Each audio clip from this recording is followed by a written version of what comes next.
মাছের ডিম ফ্রিজে গড়াগড়ি খাচ্ছিল, তাই তো বানিয়ে ফেললাম কাঁচা তেঁতুল দিয়ে মাছের ডিমের টক। দেখতে যতটা সুন্দর, খেতে তার চেয়ে অনেক অনেক গুণ মজার ছিল। টক টক মিষ্টি মিষ্টি দারুণ হয়েছে। আসসালামু আলাইকুম, সবাই কেমন আছেন? আশা করি নিশ্চয়ই ভালো আছেন। আমিও আলহামদুলিল্লাহ ভালো আছি। এই মাছের ডিম টক বেশ কিছুদিন ধরে ফ্রিজে গড়াগড়ি খাচ্ছে। কি দিয়ে রান্না করব? মাছের ডিম এমনিতেই বেশি একটা ভালো লাগে না, তার মধ্যে যদি ফ্রিজে থাকে তাহলে তার কথাই নেই। তো কালকে বাজারে গিয়েছিলাম, দেখলাম কাঁচা তেঁতুল কিনে নিয়ে আসছি। তো আজকে ফ্রিজ খুলে দেখি ডিম রয়েছে, তাই ভাবলাম যে ডিম দিয়ে আর কাঁচা তেঁতুল দিয়ে মাছের টক করলে কেমন হয়। তো যে ভাবনা সেই কাজ। তো রান্না করতে চলে আসলাম। চুলায় কড়াই দিয়ে প্রথমে দিয়ে দিয়েছি আমি কালো জিরা, তারপর হলুদের গুঁড়ো, মরিচের গুঁড়ো, 2টা তেজপাতা দিয়ে ভালো করে একটু কষাই নিচ্ছি।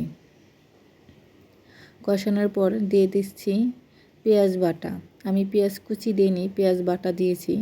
তারপরে দিয়ে দিলাম আদা রসুন বাটা, কাঁচামরিচ। এখন ভালো করে কষাই নিব। স্বাদ মতন লবণ। কষানো হয়ে গেছে, এখন দিয়ে দিলাম মাছের ডিম। ডিমটা এখন ভালো করে আমি কষাই নিব।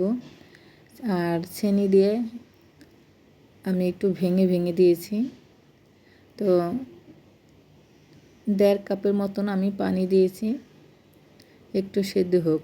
আর এই যে সেই কাঁচা তেঁতুল আমি একটু ছেঁচে দিয়েছি, মানে থেতো করে দিয়েছি, টকটা যেন বের হয়। এই যে এখন দিয়ে দিব চিনি। 1 চামচ দিলেই হবে। যদি কেউ মিষ্টি বেশি খেতে চান তাহলে একটু বেশি দিতে পারেন, টক মিষ্টি।